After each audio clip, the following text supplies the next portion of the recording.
the next part of this. We will put up online, I think, at least the Karl part. If you've got any issues about the video being shared, just message me directly, private message me on the Zoom or directly, and I can sort that out later. But just to let you know, we're going to record it and hopefully post it.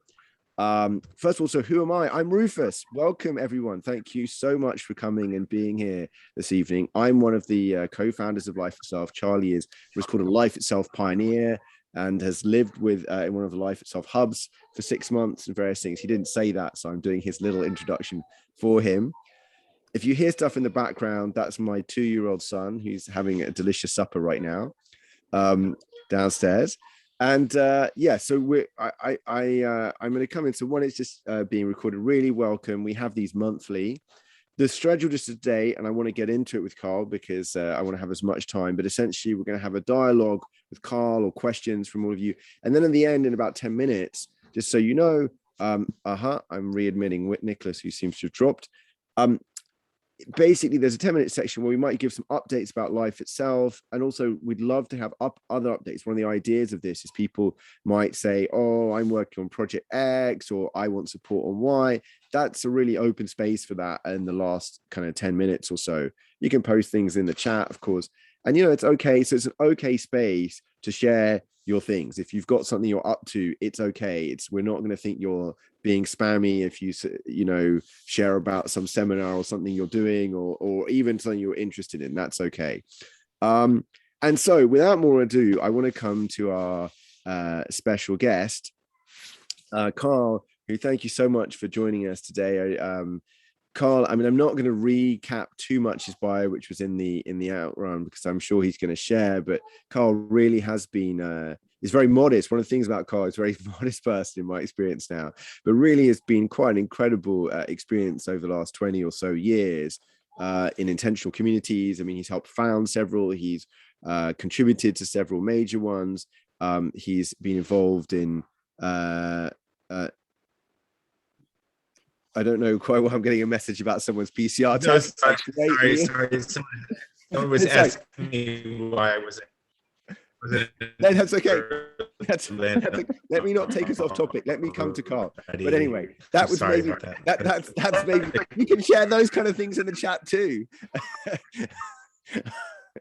But anyway, so without more ado, I'd like to start, Karl. Really, as I said, thank you. And I'd like you to kind of maybe at the very beginning, just tell me a little bit how you first got involved, like in this area of kind of cultural, you describe yourself as a cultural catalyst, but how you got involved. I think you once told me, maybe at your early experience at Findhorn, maybe we could start with that, how you arrived in this area and some of your early kind of learnings from that. Sure. Thanks, Rufus, and thanks, Charlie, and thanks to you all for being here. Yeah, I'm just going to allow myself to arrive in the speaking space with you all. I noticed it was just sweet for me to be a part of a breakout as well. And I just want to presence why I'm here. I'm always so drawn to be with other human beings who are intrigued about this intersection between inner and interpersonal and systemic transformation, which I imagine you are to some degree or another, which is why you're here. So I hope I get more of an opportunity now or in the future to learn more about what inspires you all. So what brought me to the work that I'm doing? I would say I first had an experience with community because that's one of the themes I'm going to touch on. It's been a big theme in my life. About 25 years ago, I was in graduate school in the United States, and I moved into a 150-person student co-op. And so it was one of the largest and oldest student cooperatives in the United States. And it was just so inspiring to me, actually, to be a part of cooperative housing, which basically had its own constitution where we as students owned the housing we lived in. And it was already quite a transformational experience for me to be in community and to be sharing ownership, governance, and learning with other fellow students. And during my time there, I became more and more passionate about intentional community. And I then learned about the global Ecovillage network, which I'm just curious how many people are familiar with the Global Ecovillage Network, just to get a sense. So yeah, maybe half or so. So I was just so intrigued by ecovillages. Having learned then a bit more about them, I became intrigued about Findhorn, which is in Scotland, one of the older ecovillages, one of the founding members of the Global Ecovillage Network. And I ended up moving there. And over time, became the academic director of a program working with university students living at Findhorn. And so Findhorn, for those of you who aren't familiar with it, is a spiritual community, very eclectic, many different modalities, many different traditions have inspired it, but it's also been this founding member of the Ecovillage Network. So it's really attempting to live a sustainable life as well and be a force for like different modes of human settlement on the planet. And I had the really good fortune of being able to arrive at Findhorn and relatively quickly step into a position of directing education programs, university education programs for students in their university years, so between 18 and 22. And it was a dream come true for me in so many ways to have young people where we basically had them, I was able to co-create a curriculum for them. So these university students were meditating, practicing yoga in the morning. They were contemplating their inner world. We were doing group dynamic psychology with them on a regular basis. We were learning about interpersonal dynamics, collaborative decision-making, nonviolent communication, conflict resolution, etc., and looking at global systems change, whether it was ecological or otherwise. And one of the things that I shared with Rufus when I first met Rufus was that I both love that job. I loved working with the students. I so love it when the possibility of being in a deeply immersive learning environment to me is incomparable to anything that might be more just attending a course at a university. But one of the things that impacted me the most was not just that I loved my job, but that I then received emails from my students after the semester finished. And my students said, I'm completely lost. I had such a positive experience being at Findhorn with you. I experienced this profound sense of community. And now I don't know where to turn. I don't know where to find my place. They wanted to drop out of, in many cases, they dropped out of university and they were lost. They didn't know where to find or create something like what they had experienced.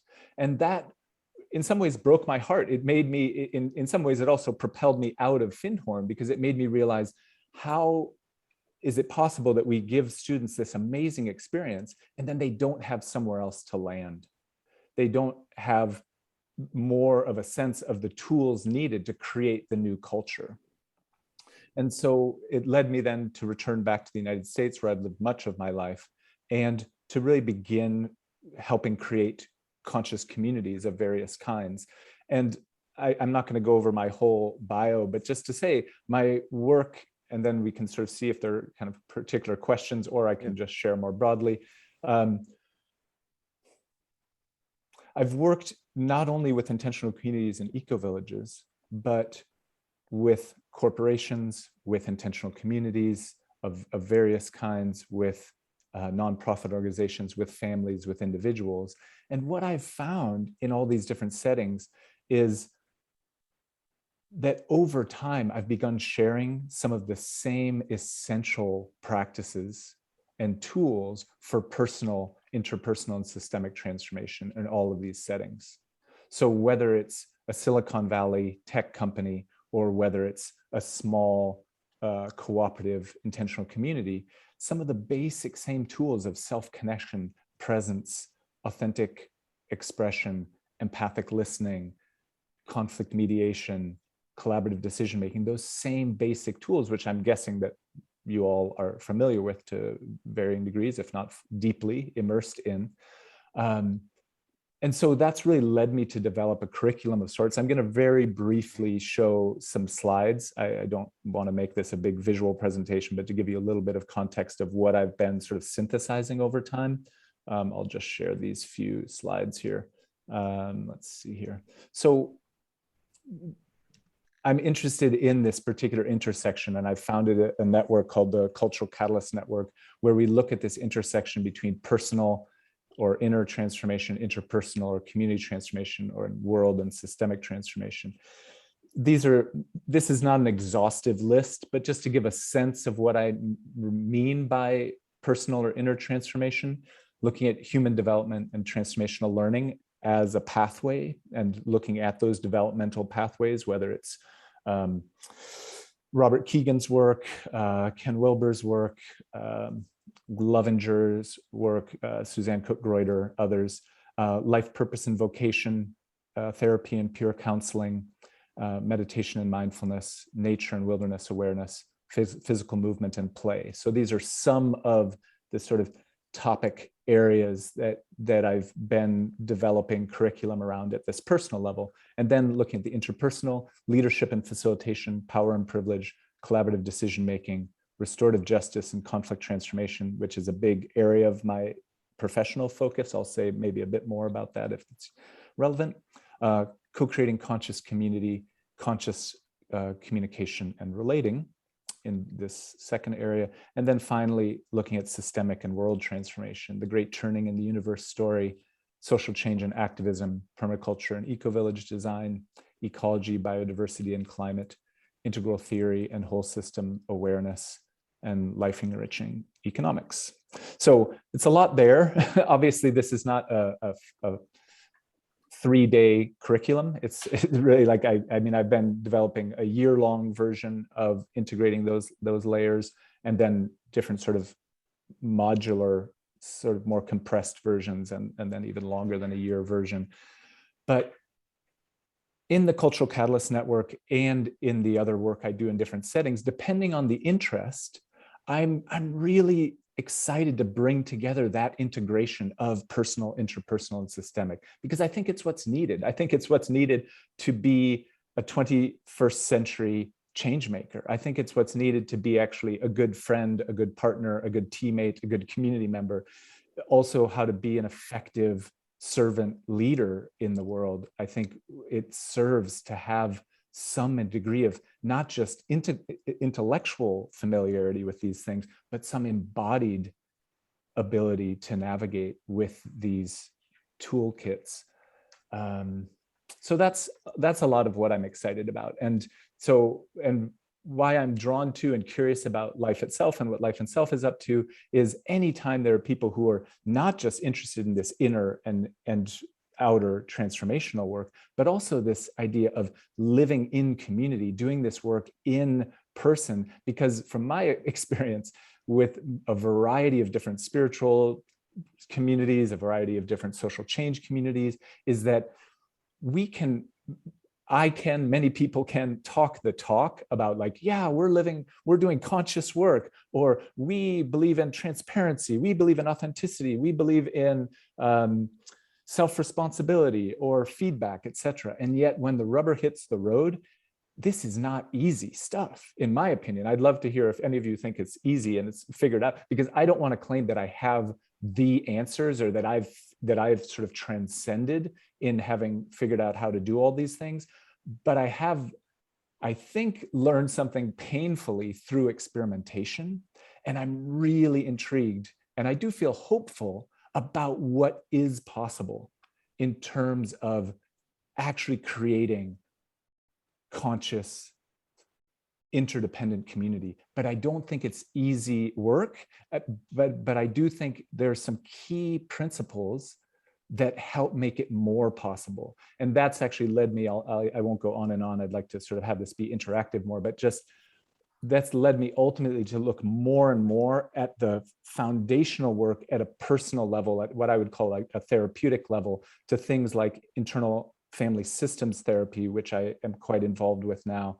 And that work for me allows for a more profound degree of self-responsibility and self-awareness beyond even what the years of shadow work that I've done, like really, I believe, allows for a deeply compassionate embrace of all of the messiness and like woundedness that lives in me and in others, so that we can actually create a compassionate enough space together where we can be truly vulnerable and truly heal and transform together, which easier said than done, but I do believe there are some principles and practices that can help lay that foundation. So that was a lot of words. I get excited, but I'll pause brilliant. there. Thanks. Yeah.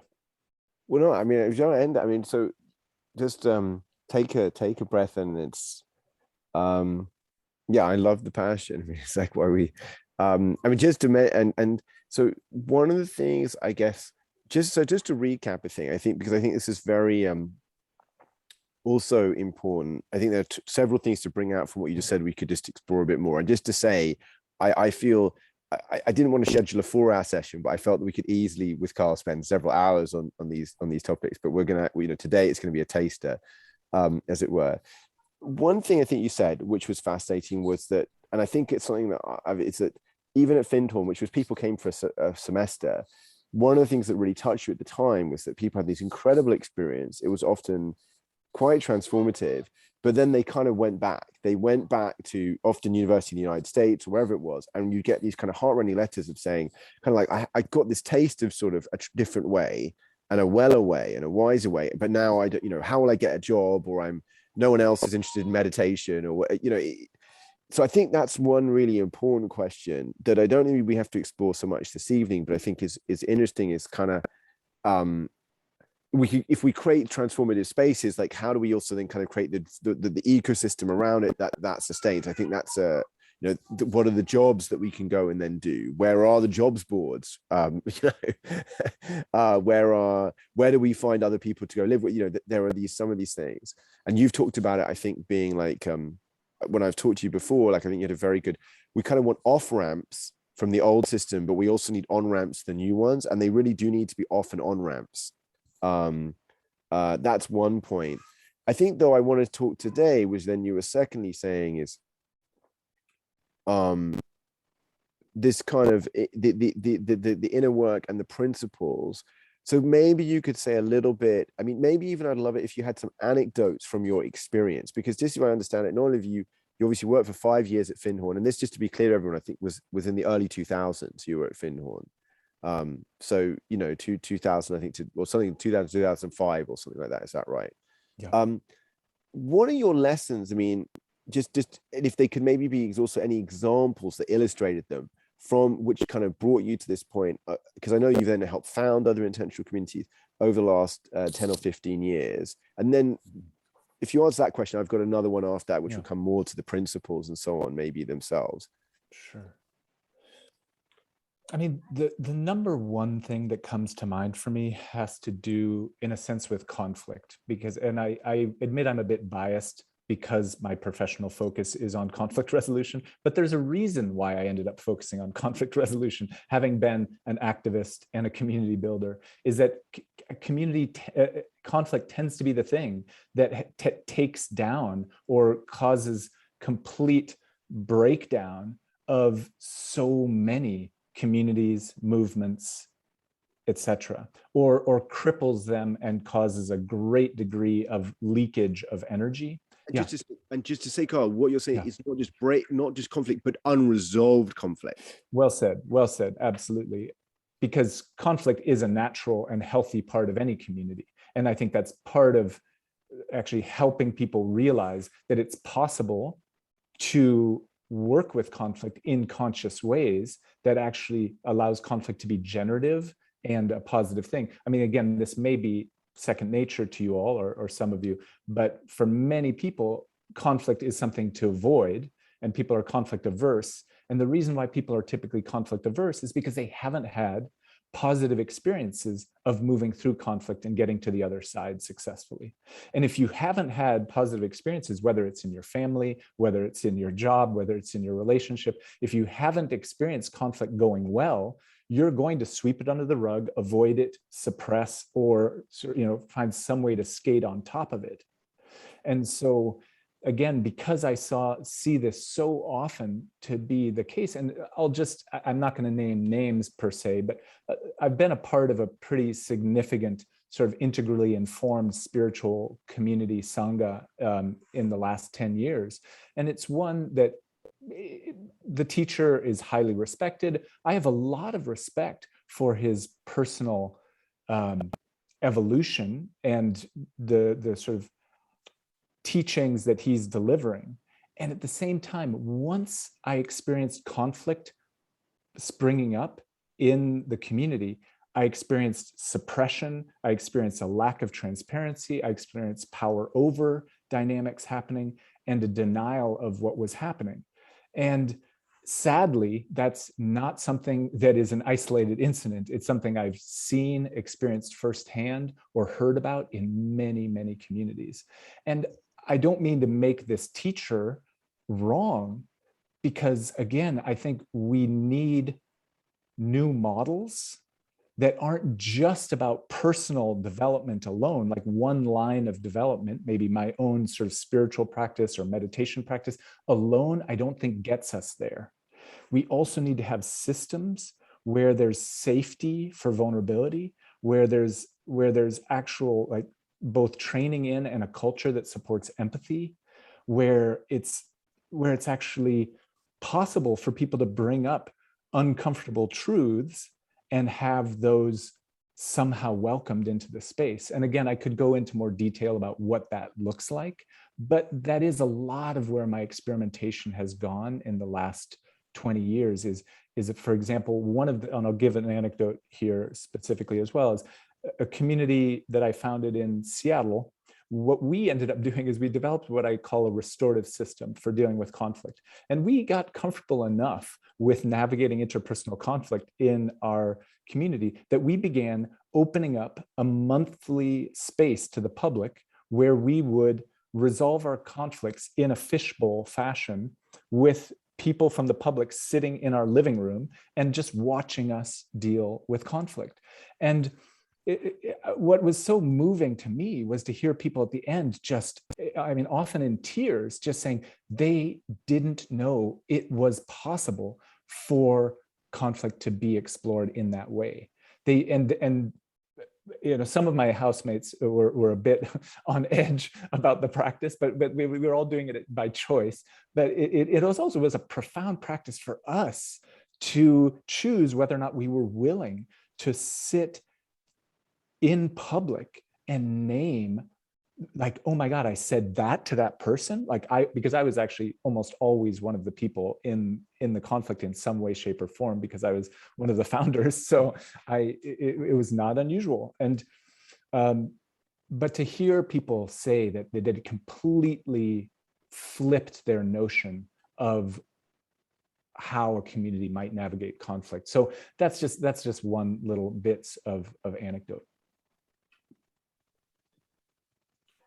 So, I mean, one of the things. So I now get also, which is the tracing of and I get maybe what I'm hearing is the kind of dance between. So basically, one of the reasons at a systemic level collectives break down is because of unresolved conflict, and then what you're saying is also that unresolved conflict normally connects with quite, when I say profound, what I mean is old, deep, psychologically, often negative experiences of conflict or dynamics from the past, which is why you then mention things like internal family systems. And just to check here for people, who here has heard of internal family systems on the call?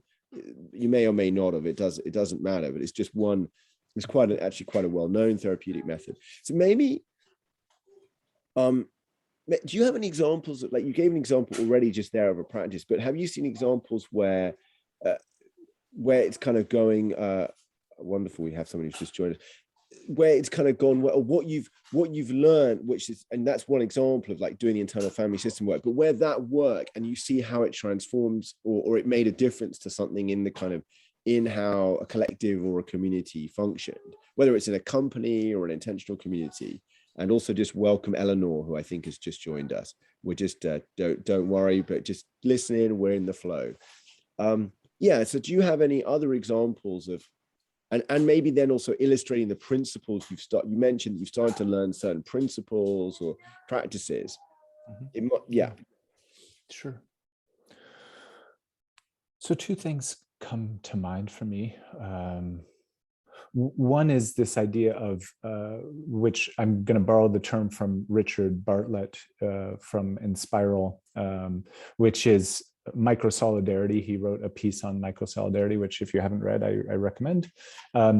And what I've learned the hard way, again, having been somebody who I've trained trainers in things like nonviolent communication for many years, and I could do an entire session just on looking at both the gifts and the pitfalls and limitations of a modality like nonviolent communication. I think it's a profound tool, and like many tools, if we get overly obsessed with the righteousness of the tool, it becomes a huge obstacle to connection, which that in and of itself is a principle, right? So the principle of flexibly employing the underlying principles of tools rather than getting overly obsessed by sort of the dogma or using them in a sort of the right way, that's a principle which that I think is quite useful.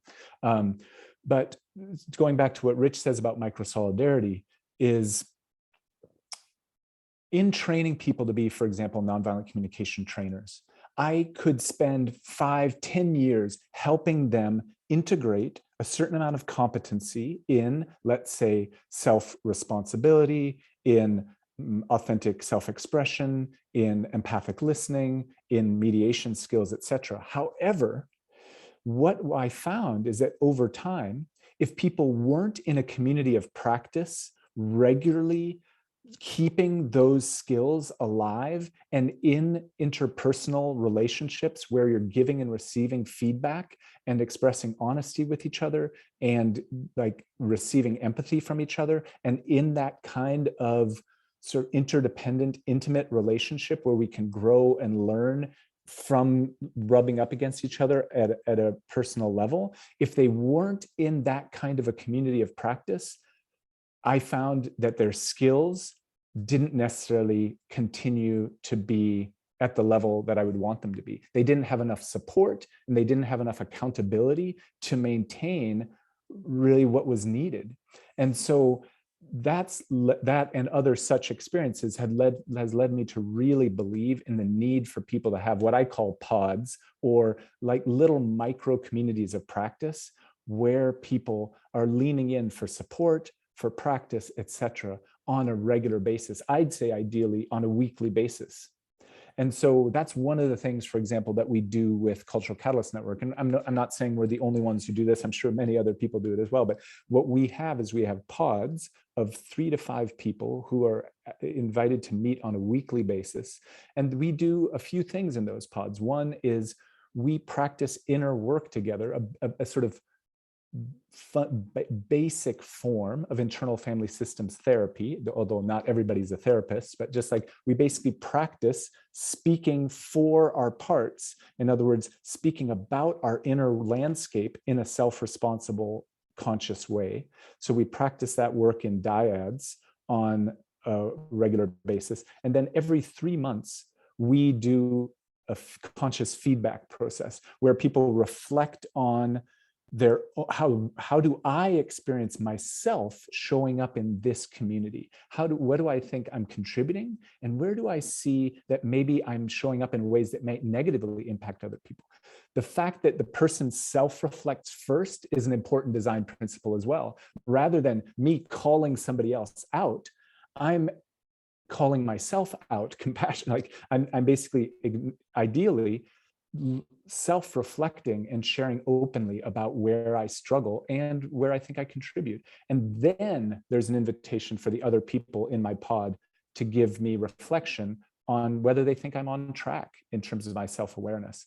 So that's another piece, that's another part of the practice in our pods. And then a third piece is that we support each other in projects that we're doing in the wider world, so that we're not just building sort of thriving interpersonal community or thriving individual well-being, but we're also making a difference in the wider world. The last piece I'll say is that one of the commitments that we also have as part of these pods is to be willing to engage in conflict transformation if anybody else in the network has a conflict with us. So that's, for example, if Petra says to me, Karl, I really didn't enjoy how you showed up the other day, then if I feel resourced enough, I would have a direct dialogue with Petra and work that out. If I don't feel resourced enough, Petra could turn to Will and get some support from Will to maybe get some empathy, get clear, and then maybe Will comes to me and we have a supported dialogue.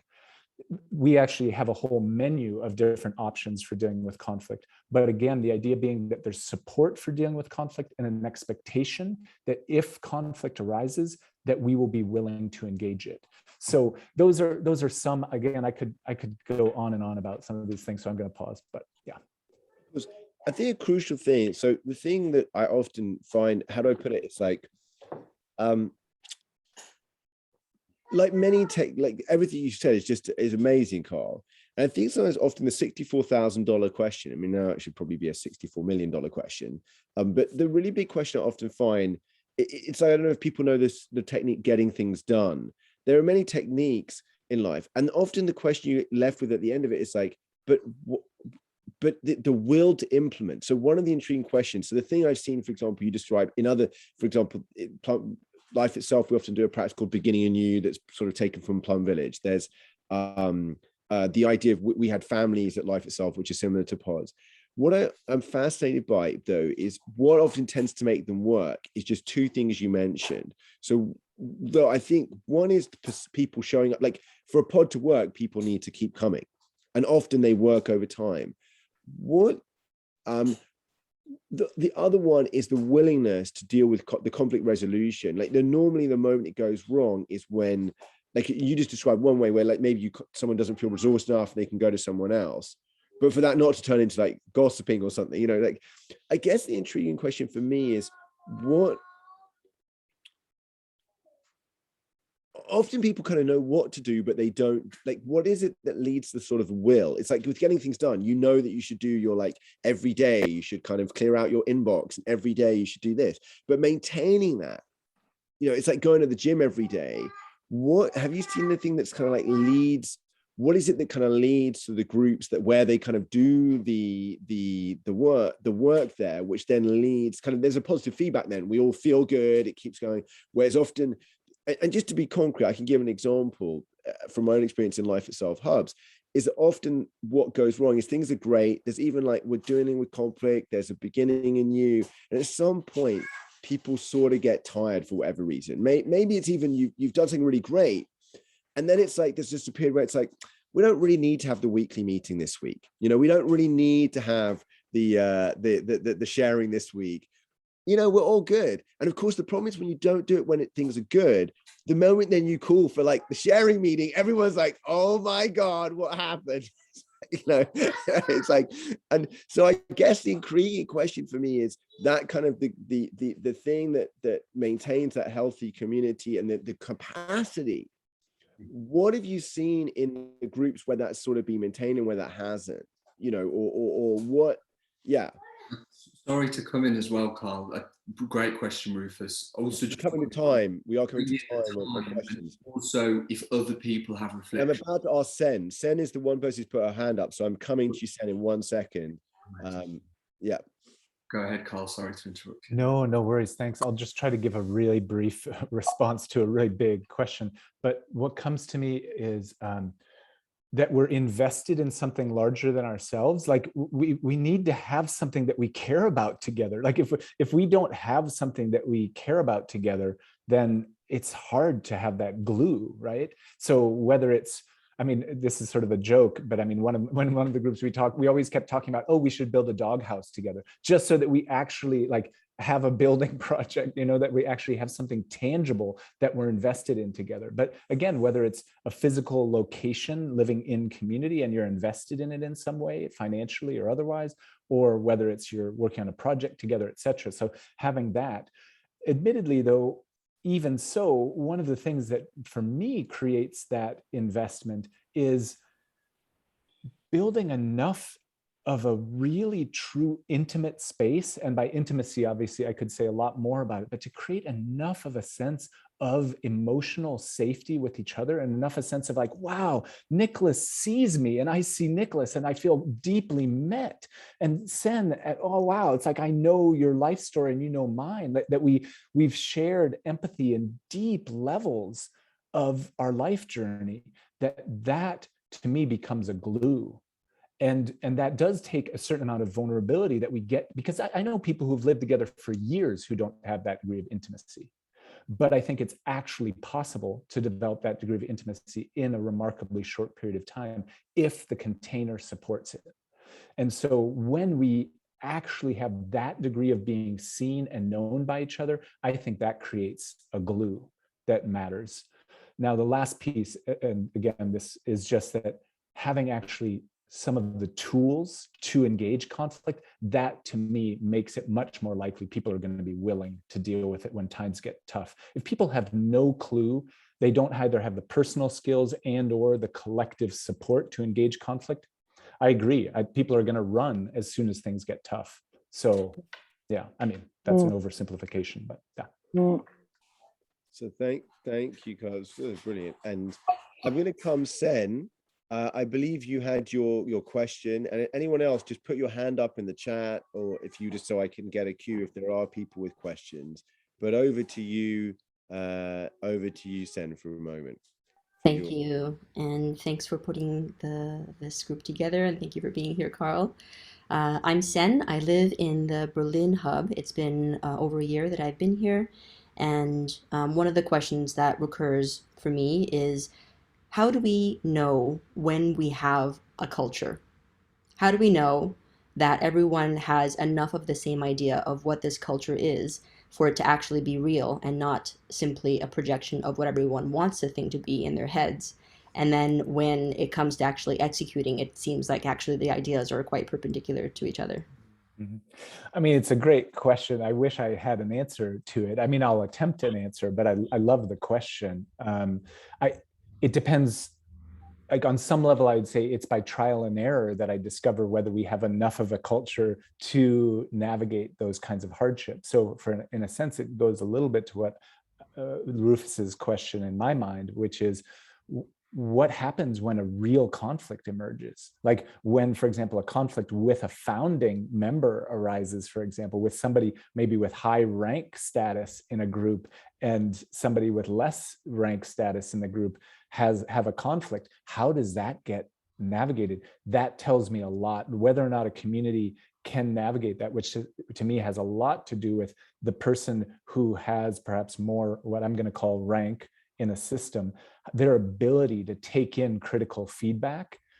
But it also has to do with the culture of the collective. And so that would be one of the things I would look to, which again, I think many things contribute to that kind of a culture being a robust and healthy one, both as maybe a certain degree of sort of shared practice, shared values, and at least for the communities I'm interested in, I do think there needs to be a certain amount of individual competency to be able to enact the culture as well.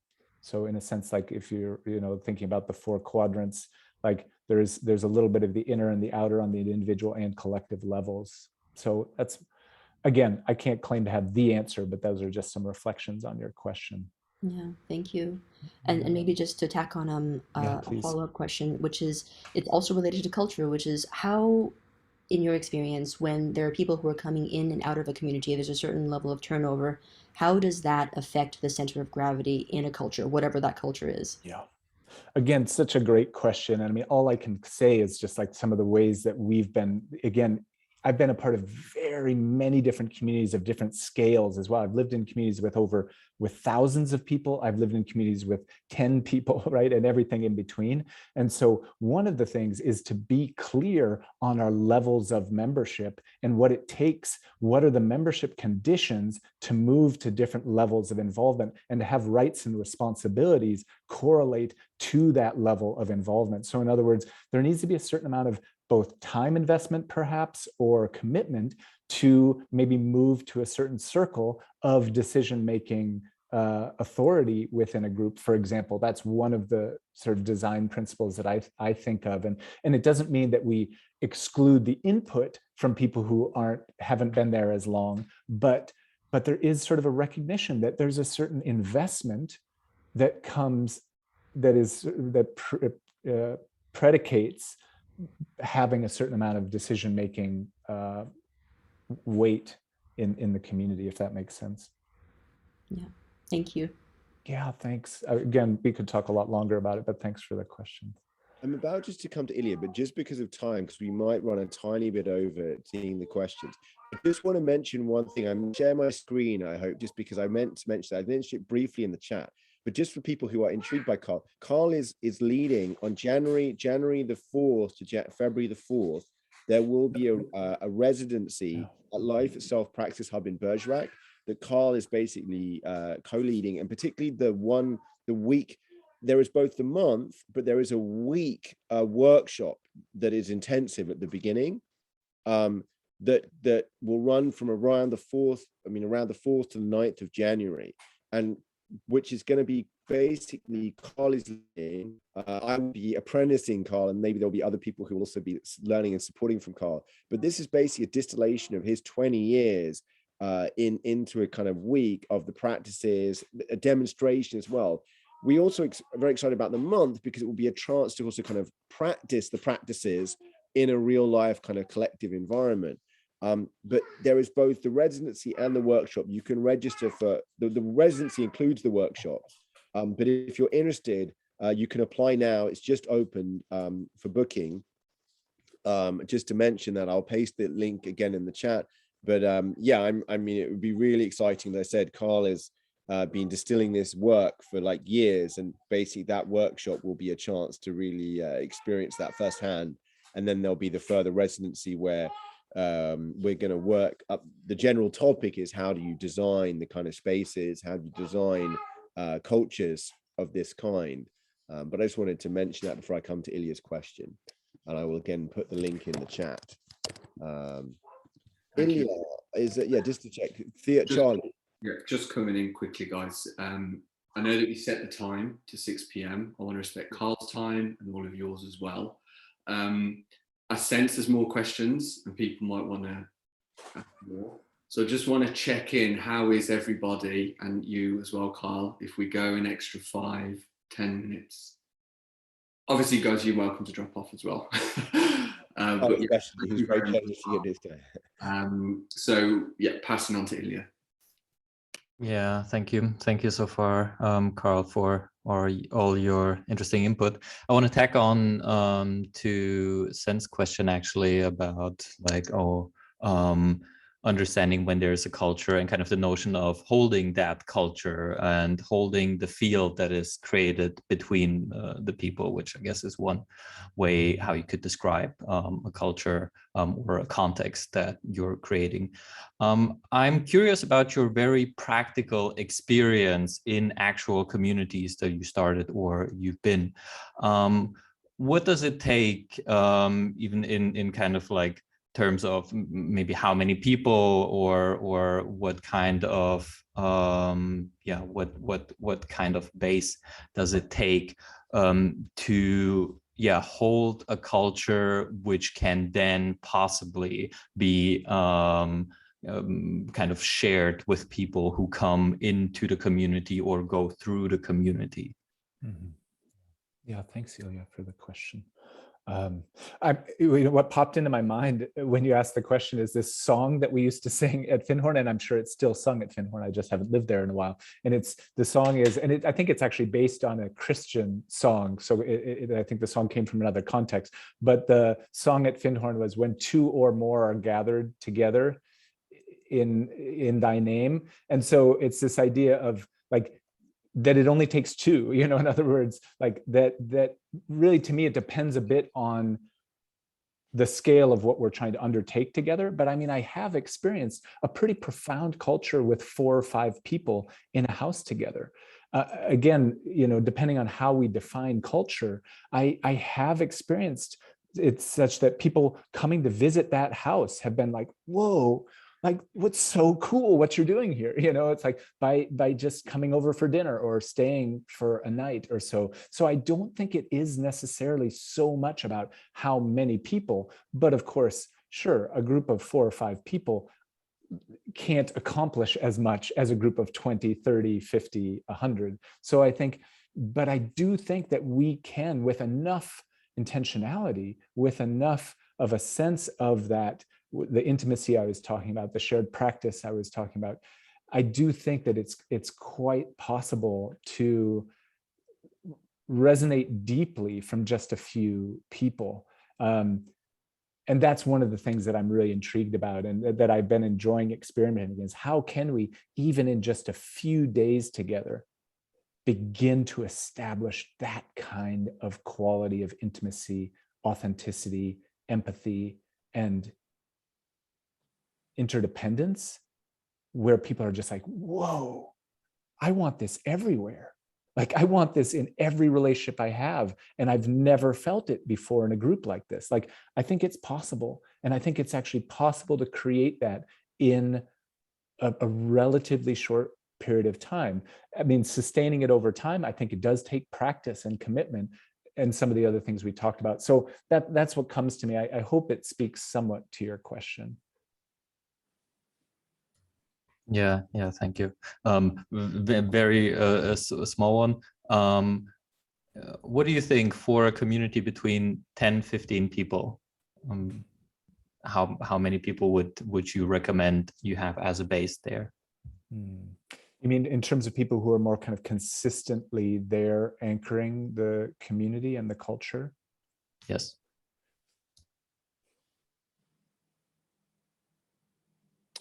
Yeah, it's very difficult for me to give a set answer out of context because it depends on what is the relationship of the people who are more transient.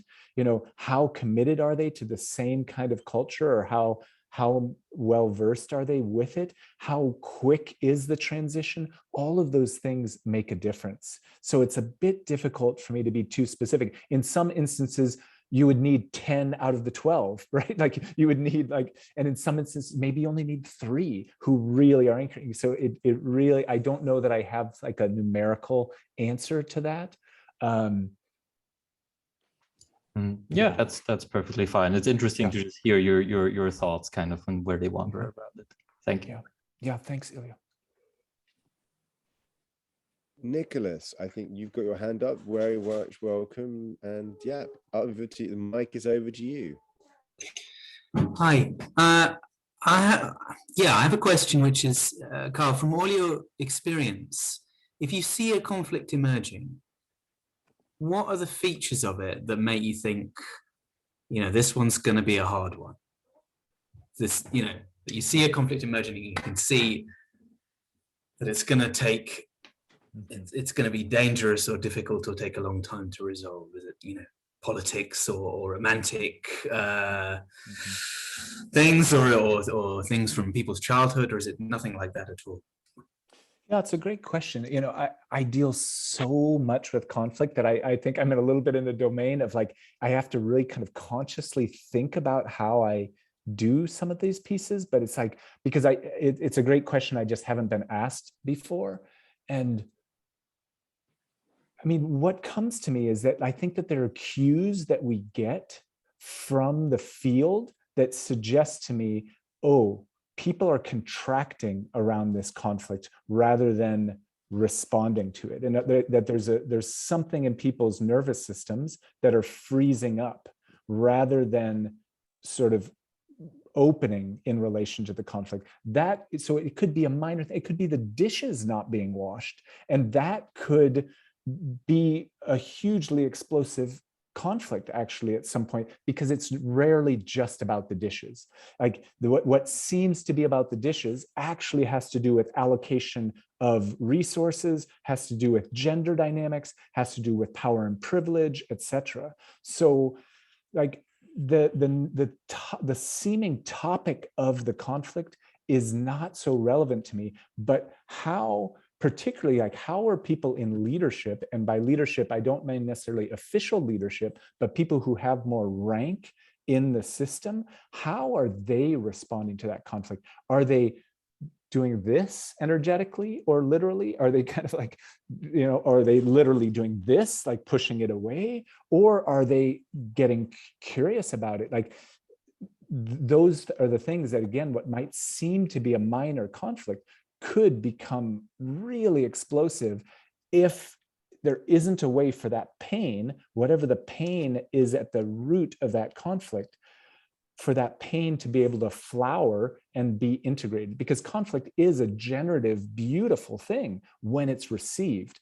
when there's empathy, when there's an ability to see it as an opportunity for deeper understanding, then wonderful things happen. But so then it's rarely the topic of the conflict, and much more how able is the system to integrate and respond to that conflict in an open-hearted and an open-minded way. I'm curious how that lands as a response. That was a great response. Thank you. I am now gonna, just to say, Karl, this has already been amazing. There might be additional questions, but I just want to say to everyone, first of all, I've put in the chat, I just reiterate, whether it's people in this call or other people, we have just opened, literally last few days, because we were finishing the program and sorting out timings, is the residency in January at the Life Itself Praxis Hub here in Bergerac, France. It's a beautiful building as well. But Karl is going to lead the workshop at the beginning. Is going to be there for quite a bit of the residency. We're going to, and it's on cultivating conscious community. It will also involve the workshop that Karl has been developing, basically distilling all these principles and the practices, and the demonstrator. So if you're interested, please check it out. Please, if you're interested, and you can register your interest. If you're interested and you've got questions, still fill out the form and we'll get in touch and we'll get to chat to you. And or if you know people who would be interested or would really benefit from this, please do share it on the interwebs. And yeah, I just, if you found Karl intriguing today, or you found like this is the kind of thing you'd be really interested to learn more about in practice as well, that's something to really check out.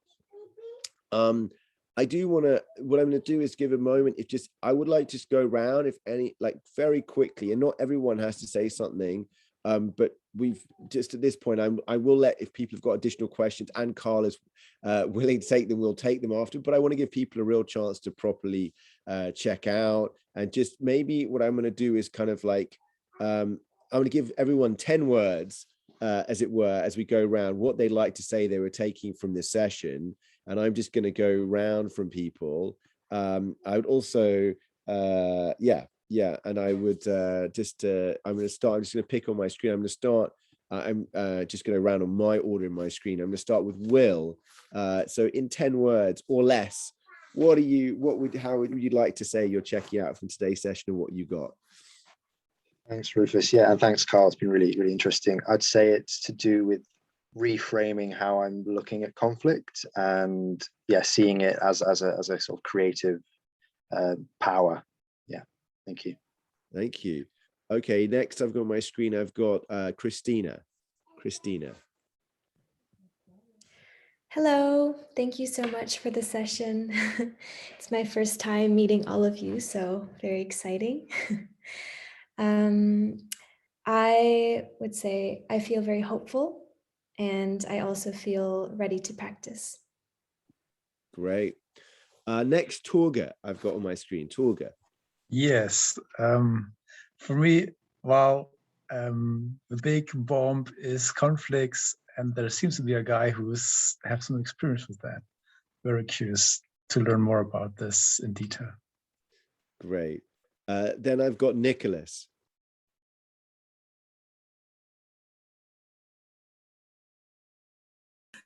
Sorry. Never to abandon curiosity when I feel like I want to close down. Lesson for today. Brilliant. Then I have Petra. I'm actually looking forward now to the residency in January, because I already decided I join it. I talked with Rufus a little about that yesterday. And yeah, I mean, there are tons of things you just mentioned now in this short session, Karl, that pique my interest. My brain is already going round, my notebook is going wild. And I will enjoy also to share the findings we now had in our first months. I'm actually still in Bergerac, and continue weaving that whole thing that is going on here in the Life Itself Hub now. And so January, this residency, it's going to make so much sense. And I'm really looking forward to it. Glad I could join today. Very good, Petra. And partly on the 10-word front, we're very good, but very good. Thank you. Evan. Hi, it's very nice to meet everybody. This is my first time as well. My brief learning is that I feel what I took away is how to build peace together. So thank you. Brilliant. Okay, and I'm just checking if I've got Liam.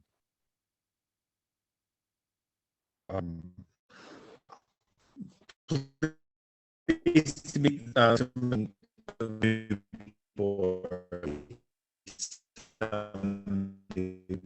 you're a bit robotic. Your internet. I'm attempting.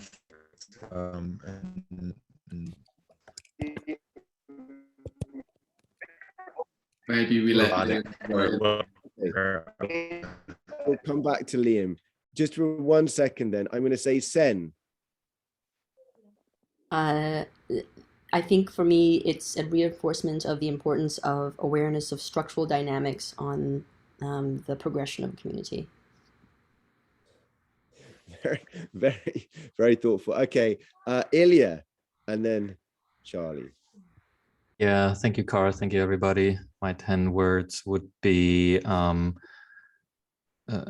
don't just confront and learn, but also cultivate. Great. My 10 words is a reminder of the enormous gift and opportunity being in community offers, and to really make the most of that. Yeah. So here, thank you so much. We are at time. I know Sen has a hand up, so depending on Karl, you should feel free either way. Otherwise, I can put you in contact with Sen. But maybe your answer. People should feel free to drop or to stay if Karl will answer Sen's thing. And if people also free, I've now today not had so much time for people to share updates. We'll have to do better on that front next time. But if people, I will stay around till the last person leaves. So I'm here. So feel free, but also feel free. You're not being rude to drop at any point at this time. But go ahead. So bye, Liam. I know you're off.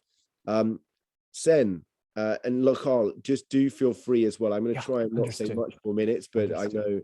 But over to you, Sen. Yeah, thanks. Thank you. And it's another question that I'm sure has not an easy answer. Love them.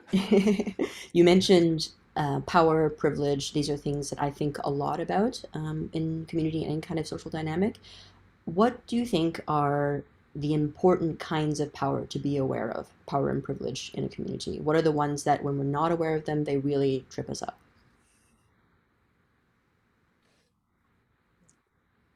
I would say, I'm going to sort of answer it by going a little bit obliquely, which is to say, just the reminder that when we have more power, we tend to be less aware of our power, right? So, I mean, it's a simple principle, but it's huge. In other words, like if in whatever domain we have more power in a system, whether it's as a founder, like that is one example, I would say, like the potency of being a founder to somebody who's been in a community longer, that is a remarkable degree of power and rank in a system. And so that's why founders syndrome is something that's talked about a lot in communities. So I'd say that's one of the ones that it's really critical to be aware of. Beyond that, it's amazing to me, I think, how explosive any form of rank and privilege can be in a system if it's not consciously held in the community. And so owning our rank is one of the practices that I think is really essential. So to practice noticing where we have rank and power, particularly noticing where we have more than other people, where we might, because what tends to happen, because I do a lot of exercise with people around power and rank is, and then you may have found this as well, is that people immediately, when I often share this wheel of different forms of rank, everything from gender identity to sexual orientation to racial identity or ethnicity to income, all these, it's like people almost inevitably want to focus on where they have less rank. And okay, that's understandable. You want to be seen for that. And at the same time, to really be mindful of where we have more rank. So those are just some initial reflections I have around it. So I would say that especially in community or in projects, seniority in terms of having been more involved for a longer period of time or being a founding member, to be really aware of how that impacts. That's what comes. Yeah, thank you. Yeah, thank you for the question. And I just want to say to everyone too, it's like, I'm just so delighted, and thank you so much for Rufus inviting just the 10 words, because I just, the richness, I wish this was a circle. Like I don't normally do, I'm not big into presentations, quite honestly. Like I'm much more interested, that's why I do community, right? Is I'm interested in being in community together so that we can learn together. I do think there's a place for somebody being at the front of the room, but I think it should be a rare thing that one person is at the front of the room, and much more, it's like, how do we learn experientially, interactively, together in a co-creative way. So again, I feel a little awkward taking up this much airtime, but it's so great to hear just the bits that you all shared.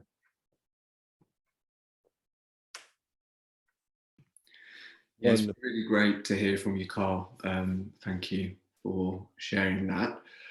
And yeah, there's just recognizing how much depth and richness there is to what you've shared, and also the dimensions of complexity there seems to be in community. What my sense is how much sensitivity and humility and gentleness these things need to be handled with, because relationships are super important. And I'm really holding on to something you shared to me when we first spoke around, it really is the microcosm where the system change begins, and being able to shine that light on how do I show up in my most intimate relationships or with myself, and how that can expand out into the world, is a real nugget I want to take from the experience with you. So thank you very much for sharing.